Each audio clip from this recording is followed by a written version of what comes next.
My videos are meant to bring hope to a sometimes hopeless world and to show that there is indeed life after death. To my return viewers, welcome back. You know the drill. Sit back, relax, grab a cup of coffee or tea, and enjoy today's narration. Today's experience, I believe, is a special one. They are both excerpts from the book They Saw Beyond Death. This particular one involves John Hernandez, a man who not only experienced a shared NDE with fellow firefighters, but a few years later, he would go on to experience an individual NDE as well. Arvin Gibson met John Hernandez when he came to his home in 1996 to be interviewed by Sandra Cherry, a near-death researcher doing work for her master's thesis. John had previously called Gibson from Colorado after having read one of Gibson's books. On that occasion, John explained over the telephone what led to his NDE. His experience was sufficiently interesting that Gibson's local chapter of IANS invited John to tell his story at one of their meetings. John began the day with a feeling of foreboding and indicated to his wife that he might never see his family again. He found that many others on the crew also felt uneasy. He said it was difficult to explain, but that he was uncomfortable leaving his family on that day. He had a premonition that something untoward was about to happen, but he felt duty-bound to respond to his work commitments. John was a large man, several inches taller than my 6 feet 2 inches. He had an athletic build and moved with the easy grace of someone at home with his frame. He spoke with a quiet humility not uncommon to large men. His appearance and demeanor were not surprising, though, since he had already told me of his occupation. He was a member of an elite firefighting group called the Hot Shots, a crew whose job it was to be dropped into particularly troublesome forest fires and bring them under control. During a wilderness fire in 1989, a helicopter dropped John as crew boss and two 20-person hotshot crews onto a fire at the top of a steep mountain. The fire was burning below the crews in thick ponderosa pine and oak brush.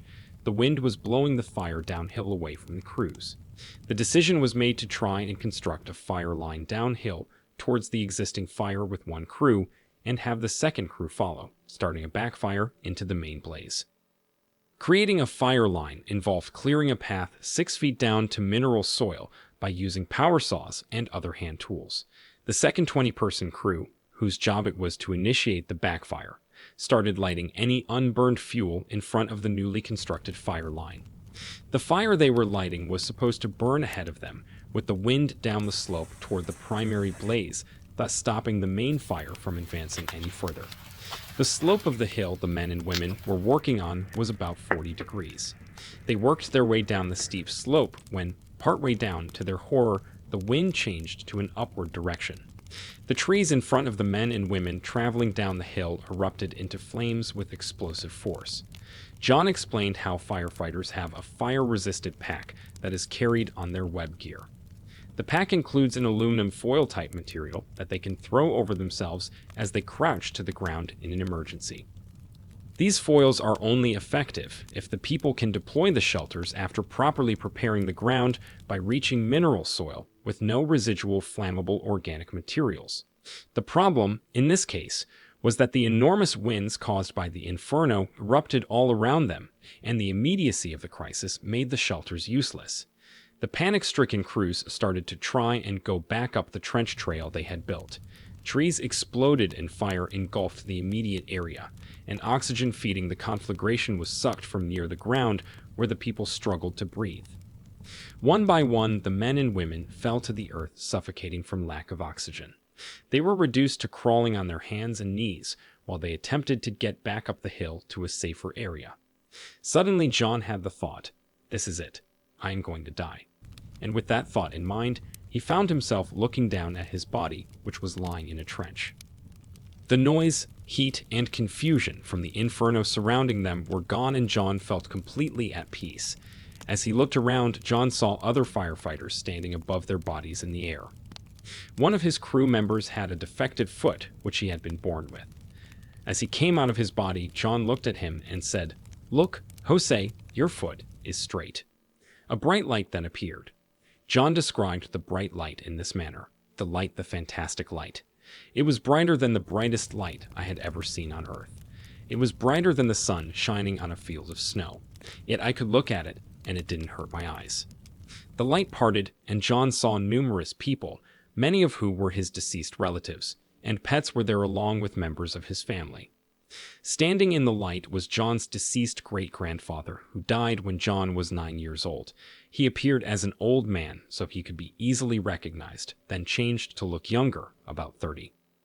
He told John that they could appear in forms, so they could be recognized. He also told him that he had been assigned to look after him during his lifetime on Earth. He also acted as John's guide throughout his NDE. John met with others of his ancestors and had extensive experience. His great-grandfather ultimately communicated by mind to John that it was John's choice whether or not he should return to Earth. Not wanting to come back from the beautiful and peaceful place that he was in, John argued with his great-grandfather, explaining that it would be devastating to return to a burned body.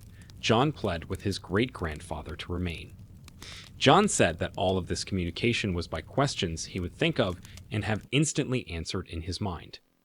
John was informed that neither he nor any of his crew who chose to return would suffer ill effects from the fire. This would be done so that God's power over the elements would be made manifest. Returning to his body was one of the more painful events of his life. When I asked John why it was painful, he said, "When I was there, everything was so perfect, and my spirit body, it was so free. It felt like everything was limitless. When I came back, well, there's always something plaguing you, like arthritis or sore muscles, but not there. Getting back into my physical body felt cramped, held back. For example, when I used to play football for a few days after a game or hard practice, I was always sore. The same thing was true after coming back into my physical body. I hurt and felt constrained, and it was hard to get used to for some time." Finding himself again in his body, John looked around and noticed that some of the metal tools they had used to fight the fire had melted. Despite this intense heat, and the fire still raging around him, he was able to walk up the hill in some sort of protected bubble. He did not hear nor feel the turbulence around him. Upon reaching the relative safety of the hilltop, the noise of the fire was again evident, and he saw other members of the crew also gathered there. The entire happening was so profound that upon escaping from what they had supposed would be sure death, the group of saved people knelt in prayer to thank the Lord for their deliverance. All of the crew escaped, and the only visual evidence on them of what they had been through was a few singed hairs. John said that in comparing reports of their different episodes, the men and women were astonished that they had each undergone some type of near-death experience. And this happened to a diverse ethnic and religious group of Hispanics, Caucasians, and American Indians. Throughout the summer, as the crew worked together, they continued to discuss the miraculous adventure which they had lived through. Others of the crew confirmed, for example, that they also felt the ill effects of returning to their physical bodies. They, too, had met with other members of their deceased families and were given the choice of remaining where they were or of returning to Earth. That does it for the firefighters' shared NDE. Moving on to John's individual NDE. The day started normally with James and I saddling up our horses and riding half a day looking for livestock belonging to the family. We had not had any luck, so we decided to eat lunch. After lunch, we located 10 or 15 heads, and we decided to take them to headquarters and call it a day. As is typical, we split up to gather the livestock together. Shortly after splitting up, my horse blew up with me and drove the saddle horn deep into my groin area. Unbeknown to me, this caused extensive internal bleeding. I must have been thrown off and knocked unconscious for a length of time. When I came to, James was urging me to wake up. I responded, but in a fog. I did not know where I was, who he was, or why I was lying on the ground. As my head dented and James recalled the events to me, it became clear I was seriously hurt. While wrestling with trying to stay conscious, my deceased grandfather and deceased great-grandfather appeared to me. They both took over the situation and instructed me to tell James to go for help. This I did. My grandparents agreed to split up. One stayed with us and the other go with James. It seemed like hours that James was gone when it was only minutes. As James rode off, my horse followed him, reins flying in all directions. I must have been to this part of the ranch hundreds of times and could count on one hand the number of people I had encountered. The same is true today. This area is very remote. James said he had barely reached the main inroad when a truck stopped with Colorado license plates. The driver had seen my horse without a rider and suspected something must be wrong. As it turned out, the driver and his wives were a doctor and a nurse visiting New Mexico. They lived in Denver, Colorado. When they returned, the doctor could tell I was near death and asked James to go with the doctor's wife to Cuba, New Mexico for help. Later, an ambulance arrived and it was determined that I needed a flight to life because of the extent of my injuries. While waiting for the helicopter to arrive, several people from my town arrived, including members of my family. As each spoke to me, a different deceased member of their immediate family would come forward from a large group of deceased persons gathered around me. One interesting aspect of this situation was that I was puzzled over the fact that I could see and communicate with these deceased people, but their relatives could not. It bothered me so much that I told one lady ambulance driver, who I knew, that she was rude in not embracing her father, who I also knew and who had died some years before. She dismissed my chastisement as a delusion caused by my injuries. One who did, believe me, was my grandmother, who had come from town when the ambulance arrived. Her deceased husband was present, and I told her so. She began to cry, especially when I mentioned that he told me she would be coming to him shortly. She died 3 months later. While I was in this condition and could see and communicate with people who had passed on, I saw several events which I understood could happen in the future.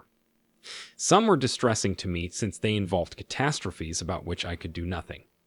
One circumstance that I saw, however, was a joyous one. Another son would be born to me. At the time, I was single with no particular prospects for marriage. Subsequently, I met and married a lovely lady, and my wife and I both rejoice over the birth and life of Sebastian. Arvin Gibson stated, John's recovery required extensive surgery and physical therapy. Today he can walk with some difficulty. The feeling has returned to the lower portion of his legs, but not entirely to the upper portion. As we conversed, I got the same impression from John that I previously did, of a man thoroughly involved in living life to the fullest. He sounded upbeat and optimistic about the future. That does it for both of the experiences today. If you're interested in checking out more of these particular experiences, I suggest reading Arvin S. Gibson's They Saw Beyond Death. I will not be providing a link because I refuse to be accused of profiting off of this gentleman's book. I would suggest checking out your local library or wherever you get books from. With that said, what did you guys think about this shared NDE? Let me know in the comments section below. Until the next video, be blessed. If you enjoy these videos, please consider hitting those like, subscribe, and bell icons to be notified of new content. Doing so is free, and it does help the channel grow.